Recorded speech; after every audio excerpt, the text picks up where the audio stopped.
السلام عليكم ورحمة الله وبركاته. ازيكم حبايبي؟ عاملين ايه؟ يا رب تكونوا بخير. جايلكم النهارده بقى فيديو والله العظيم تحفة يفتح النفس كده. عملت بقى الاكلة الحلوة ديت وروقت الشقة ووديت مليكة الحضانة. عملت كذا حاجة كده في الفيديو بتاع النهارده.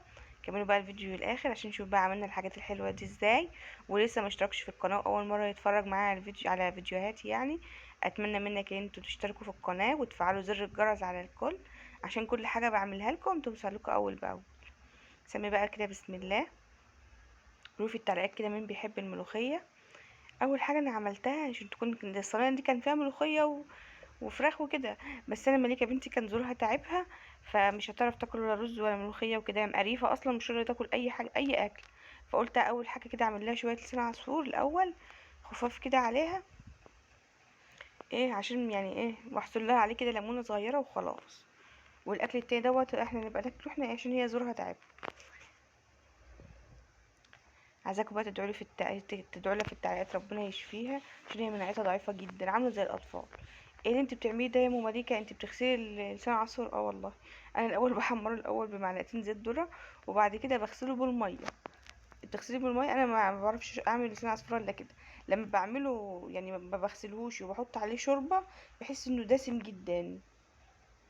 فانا بحب ان انا الاول احمره الاول بمعلقتين زيت ذره وبعد كده اقوم جايه غسلاه بالميه وبعد كده احط عليه الشوربه. بقى جربي الطريقه ديت والله العظيم هتاكلي شوربه لسان عصفور احلى من اللي بناكلها في المطاعم.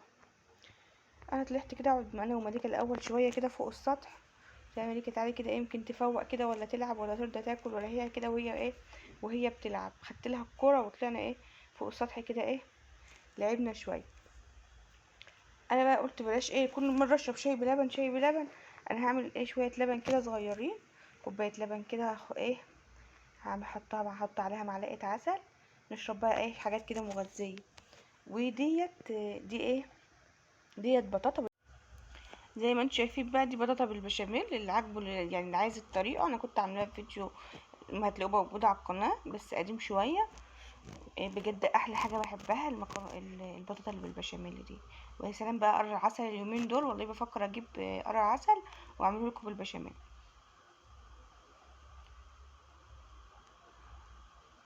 ده كده الاكل بقى بعد ما خلاص كان خلاص جاهز وكان بس يا دوبك باقي على الغرف.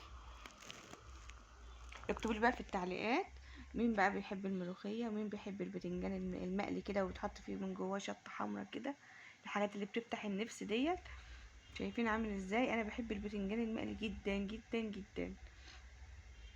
بحب اكله جنب اي اكله، يعني جنب سمك جنب رز جنب ملوخيه جنب اي حاجه صراحه بيديها طعم وبيديها تست حلوه قوي. هنا الاستاذه مليكه لبستها يلا يا بنت عشان نروح الحضانه. لا. يلا يا استاذه عشان نروح الحضانه. لا. عندها رفض تام للحضانه. لو عندكم اي راي كده او اي مقترح يخليها ليها ربنا يهديها وتروح الحضانه ما تروحش كل يوم وهي معيطه، قولوا لي بالله عليكم في التعليقات. يعني هي انا ماشيه وراها شايله لها الشنطه وهي بتجري، يا بنتي خدي يا بنتي، لا انا مش رايحه الحضانه. يعني ما شاء الله لسه طفله مش عايزه تروح الحضانه. مستقبلك باهر يا مليك. طب تعالي امسكي ايدي. بس انا ما كنتش قلقانه لان كنا احنا لسه يعني كنا لسه الصبح بدري، فما كنتش قلقانه اللي هي ماشيه قدامي وانا مش ماسكه ايديها لان كان اصلا تعتبر الشارع كان فاضي ما فيهوش ناس كتير. ماشي بقى بص زهقانه، يعني انا زهقانه ان انا رايحه الحضانه. ادعوا لها وادعوا لابنائنا كلهم ربنا يحفظهم ويجعل يا رب نصيبهم وحظهم ومستقبلهم احسن مننا بكتير. انا الحمد لله وديتها الحضانه وجيت بقى ايه قلت كده روق اوضه النوم واوضه الاطفال كده ايه على السريع وبعد كده اخش ايه على المطبخ، في سبيل لما اخلص المطبخ يبقى خلاص كده الشقه متروقه والاكل جاهز وخلاص شكرا على كده بقى. يدوبك بقى اشوف بقى هروح اجيب مليكه امتى من الحضانه وخلاص. دي عروسه مليكه، هي العروسه اصلا اكبر من مليكه. شايفين قد ايه؟ خلصت بقى اوضه الاطفال دخلت بقى على اوضه النوم كده برضو اديت لها ايه ترويقه خفيفه كده. انا لسه البطاطين بتاعتي ولا الحفه غسلتها مستنيه بس لما انا بس هستنى بس على ما التراب يخلص والجو يبقى يروق كده. هقوم جايه بقى ماسكه غسله البطانيه واللحاف دول ان شاء الله. انا ما بحبش صراحه البطاطين واللحفه بالذات اطلع يعني تتغسل بره في اي مغسله، صراحه بقرف مش عارفه ليه. فانا بحب صراحه انا بغسلهم انا في البيت عندي. كنت انا خلاص بقى خلصت اوضه الاطفال زي ما انتم شايفين، وخلاص ودخلت على اوضه النوم، روقتها كده السرير ترويقه بسيطه، وطبقت اللحاف كده كده. اللحاف اصلا ده مركون يعني، نسيبها بس كده ايه على ان شاء الله ربنا يكرم واغسله. جبت بقى المكنسه ومسكت الارضيه كلها ما شاء الله، عملتها نضفتها، كنت جايه قافله الاوضتين وخلاص شكرا كده.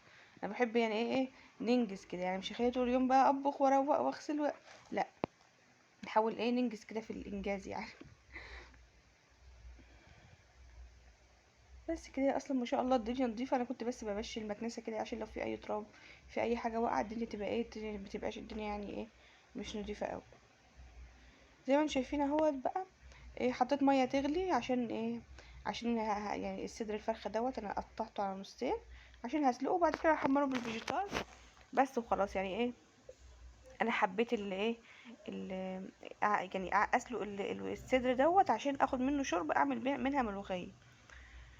حسيت ان الميه زياده نقصتها، وحطيت بقى زي ما انتم شايفين البصل والطماطم والجزر. اهم حاجه الجزر عشان الزفاره، وورق لورا وحبهان، شويه ملح وشويه فلفل. هنا الرز دوت بقى كنت انا خلاص غسلته وهحطه دلوقتي غسلته، حطيت السمنه، حطيت معلقه زيت، وحطيت الملح بتاعه، وحطيت اللبن، واول ما يعني قبل ما يطيب ب5 دقايق هحط له ايه انا مرضتش اجيب لكم التفاصيل من اول الغسيل والكلام ده عشان احنا عملنا مع بعض الرز المعمر كتير. هنا بقى كانت خلاص الفراخ ما شاء الله استوت، حمرتها بقى بالفيجيتار والبيض عشان بس تاخد لون، وفي نفس الوقت طعمها يبقى ايه، يبقى فيها طعم حلو كده بتاع الفيجيتار.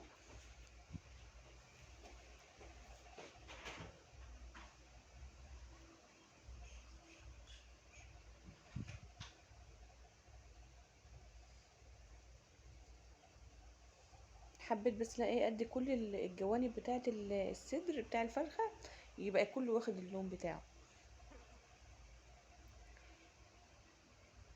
ما شاء الله كان طعمها حلو قوي، والنسير كانت دايبه، والفيجيتار كان طعمها قوي قوي. يعني انا بحب الصدر دوت احمره بالفيجيتار على المقليه كمان في الزيت بس من غير فيجيتار وبيض، بيبقى معاكي ما شاء الله من بره مقرمش ومن جوه الصدر الفراخ اصلا دايب. شايفين اصلا لونه كان عامل ازاي، فحطيت له بقى على منديل عشان يطلع الزيت الزياده اللي فيه. انا بشوف بقى ايه اعمل الملوخيه. انا كنت جبت الملوخيه، سبتها قطفتها وغسلتها كويس قوي وحطيت عليها خل، وسبتها تتصفى، ومسكتها بقى بالمخرطه ايه، خرطتها على المخرطه. زي ما انتم شايفين الاول حطيت ايه، انتوا شايفين ربع المعلقه اللي انا حطيتها دي بتخلي طعم الملوخيه تحفه. انا الاول حطيت معلقه سمنه وحطيت فيها الثوم، قبل ما الاقي الثوم يحمر قوي حطيت اللي هي ربع معلقه كزبره، وحطيت ربع معلقه 7 بهارات، وحطهم بقى على النار كده هتشم طعم ريحه التوابل كده وهي بتتحمر على النار، تحفه. هتدي طعم حلو قوي قوي للملوخيه. كان على العين التانية الشوربه غليت، نزلت بالملوخيه وقلبتها، واول ما خلاص الدقه اللي هو التوم دوت خلاص اتحمر، قمت جايه نازله بقى ديت على دوت، يعني نزلت بالملوخيه على التوم. كان طعمها حلو قوي قوي، وكان ريحتها بصي ما شاء الله. جربي ان انت تحطي، كلنا عارفين ان احنا بنحط كزبره ناشفه، لا جربي كمان انت تحطي ربع معلقه 7 بهارات، وتحمصيها كده على النار مع التوم، والله العظيم هتفرق قوي قوي في الطعم. انا بحب الملوخيه الخضراء جدا، يعني انا بحب الصيف عشان الملوخيه اللي انا الملوخيه دي بالذات باكلها، ما بحبهاش متفرزه قوي، يعني بحب الملوخيه لو انا فرزه. ده الرز المعمر بقى بعد ما طلع، شايفين ما شاء الله شكله تحفه عامل ازاي، شكله ما شاء الله كان جميل. انتوا عارفين ان انا طبعا اللي انا على طول بحط السمنه في الاخر، لو اللي لسه اول مره يتفرج. ده الرز المعمر بقى بعد ما طلع، شايفين ما شاء الله شكله تحفه عامل ازاي، شكله ما شاء الله كان جميل. انتوا عارفين ان انا طبعا اللي انا على طول بحط السمنه في الاخر، لو اللي لسه اول مره يتفرج. السلام عليكم ورحمه الله وبركاته، ازيكم حبايبي عاملين ايه؟ يا رب تكونوا بخير. جايلكم النهارده بقى فيديو والله العظيم تحفه يفتح النفس كده. عملت بقى الاكله الحلوه ديت وروقت الشقه، ووديت مليكه الحضانه، عملت كذا حاجه كده في الفيديو بتاع النهارده. كملوا بقى الفيديو للاخر عشان نشوف بقى عملنا الحاجات الحلوه دي ازاي. ولسه ما اشتركش في القناه اول مره يتفرج معايا على الفيديو على فيديوهاتي يعني، اتمنى منك ان انتوا تشتركوا في القناه وتفعلوا زر الجرس على الكل عشان كل حاجه بعملها لكم توصل لكم اول باول. سمي بقى كده بسم الله. روفي